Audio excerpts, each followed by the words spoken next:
So Doogee has finally announced the Doogee DK10. This is Doogee's first 5G rugged phone of 2024, and it's not going to be the last. There'll be more 5G rugged phones from Doogee in 2024, I believe so. And the DK10 is probably the first of the DK series. I believe there'll be a DK20, a DK30, and so on like that. Anyway, the DK10 will be officially launching on the 18th of March. So the device is currently not available yet, okay? Anyway, the DK10 is a nice 5G rugged phone with interesting specifications and features.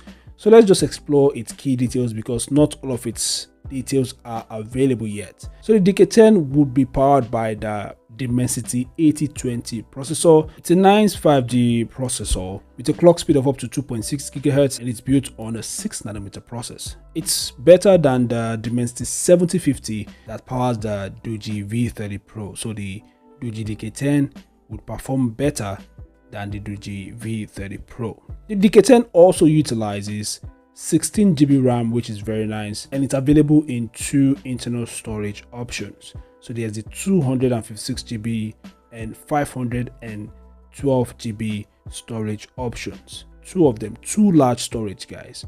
The device features a 6.67-inch Full HD Plus AMOLED display with a 120Hz refresh rate, which is very nice.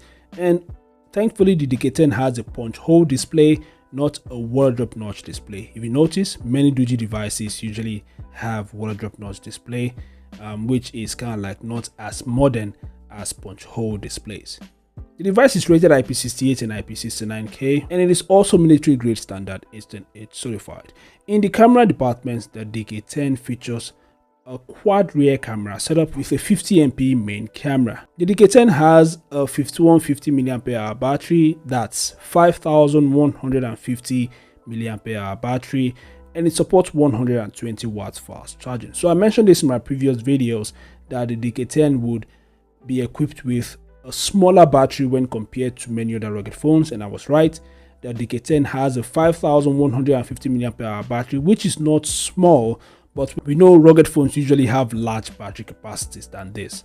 So the 5000 mAh battery of the Doogee DK10 is definitely small when compared to many other rugged devices. And finally, the DK10 would run the Android 13 operating system, which is not bad, but hopefully it gets the Android 14 in the future. So these are the key details of the DK10. Anyway, thanks for watching. What are your thoughts? Feel free to share them in the comment section below, and I'll see you guys in the next update.